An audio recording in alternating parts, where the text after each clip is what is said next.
#AskDrJohnWatson type చేసి మీ questions అడగండి, తప్పకుండా రిప్లై చేస్తాను. సురేష్ కృష్ణ వైడి మీరు అడుగుతున్న క్వశ్చన్ ఏంటి అంటే, హెయిర్ ట్రాన్స్ప్లాంటేషన్ అనేటువంటిది పర్మనెంటా? ఒకవేళ అది పర్మనెంటే అయితే మరి మాటికి ఎందుకు ట్రాన్స్ప్లాంట్ చేయించుకుంటుంటారు? కొంతమంది మనం వింటూ ఉంటాం, సెకండ్ హెయిర్ ట్రాన్స్ప్లాంట్ చేయించుకున్నారు, లేదా కొన్నిసార్లు థర్డ్ హెయిర్ ట్రాన్స్ప్లాంట్ సర్జరీ కూడా చేయించుకున్నారు అని. మీ మొదటి క్వశ్చన్ కి ఆన్సర్ ఏంటి అంటే, hair transplantation proper donor area అంటే పర్మనెంట్ డోనర్ ఏరియా నుంచి కనుక తీసి మనం ఇంప్లాంట్ చేసినట్లయితే అది పర్మనెంట్ రిజల్ట్స్ ని ఇస్తుంది.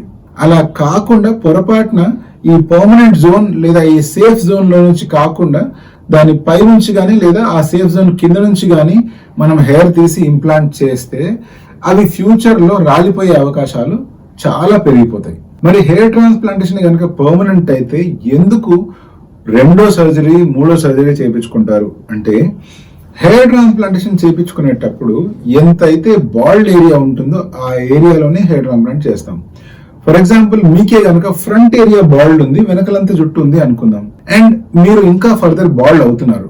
అటువంటిప్పుడు ఫస్ట్ నేను ఇచ్చే సజెషన్ ఏంటి అంటే, పూర్తి బాల్డ్ వచ్చేసి కంప్లీట్ గా బాల్డ్నెస్ ఆగిపోయి ఇంకా ఫర్దర్ బాల్డ్ అవ్వట్లేదు అని తెలిసిన తర్వాత హెయిర్ ట్రాన్స్ప్లాంట్ చేయించుకోమని. మనకు ట్రెడిషనల్ హెయిర్ ట్రాన్స్ప్లాంటేషన్ బుక్స్ కూడా ఇవే సజెస్ట్ చేస్తాయి. కానీ ప్రత్యేకించి క్లయింట్స్ ఏమంటారంటే, సార్ నేను బట్టలు అయ్యేంత వరకు వెయిట్ చేస్తూ కూర్చుంటే నాకు వయసు అయిపోతుంది, ఈ ఏజ్ లో ఎక్స్పీరియన్స్ చేయవలసిన బ్యూటిఫుల్ థింగ్స్, బ్యూటిఫుల్ మెమరీస్ ఇవన్నీ నేను బట్టతల్లోనే మిగిలిపోవాల్సి వస్తుంది, అందుకని నాకు ఎంత బాల్డ్ ఉందో అట్లీస్ట్ అక్కడనే జుట్టు పెట్టండి, తర్వాత చూసుకుందాము అంటారు.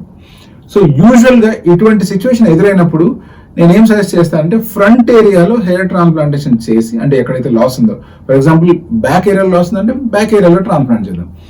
సో ఆ ఏరియాలో ట్రాన్స్ప్లాంట్ చేసి ఏ ఏరియాలో అయితే ఇంకా బాల్డ్నెస్ రాలేదో బట్ వచ్చే అవకాశం ఉందో వాటిని అట్లీస్ట్ బేసిక్ మెడికేషన్స్ వాడి కాపాడుకోవాలని సజెషన్ ఇస్తాను. కొన్నిసార్లు ఏం జరుగుతుంది అంటే, మెడిసిన్ వాడుతున్నప్పుడు ఆ బాల్డ్ అవ్వాల్సిన ఏరియా బాల్డ్ అవ్వకుండా అలాగే మిగిలిపోతుంది, అంటే జుట్టు అలాగే మిగిలిపోతుంది. సో ఇటువంటి వాళ్ళకి ఫ్యూచర్ లో ఎటువంటి ట్రాన్స్ప్లాంట్ అవసరం రాదు.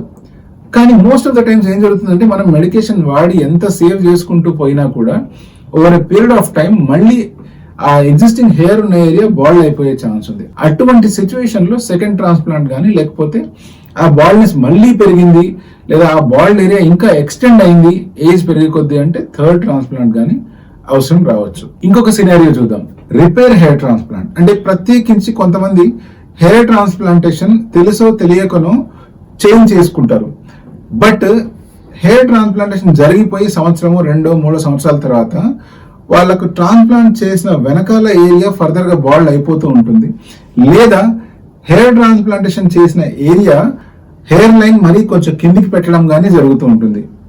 సో అటువంటి సిచ్యువేషన్ లో వాళ్ళు దాన్ని కరెక్ట్ చేసుకోవాలని అనుకుంటూ ఉంటారు. ఆ పీరియడ్ లో కూడా మళ్ళీ ఇంకొక హెయిర్ ట్రాన్స్ప్లాంటేషన్ అంటే సెకండ్ హెయిర్ ట్రాన్స్ప్లాంటేషన్, దాన్ని మనం రిపేర్ హెయిర్ ట్రాన్స్ప్లాంట్ గా కన్సిడర్ చేసుకోవచ్చు. అటువంటి ట్రాన్స్ప్లాంట్ చేయాల్సిన అవసరం ఉంటుంది. కొంతమంది ఏమంటారంటే, ఫస్ట్ ట్రాన్స్ప్లాంట్ జరిగినప్పుడు పెట్టిన జుట్టు అంతా బాగానే వచ్చింది కానీ నాకు ఇంకొంచెం గ్యాప్స్ ఉన్నాయి, నాకు ఇంకొక హెయిర్ ట్రాన్స్ప్లాంట్ చేసి అక్కడ ఫిల్లింగ్ చేయండి అని అడుగుతుంటారు.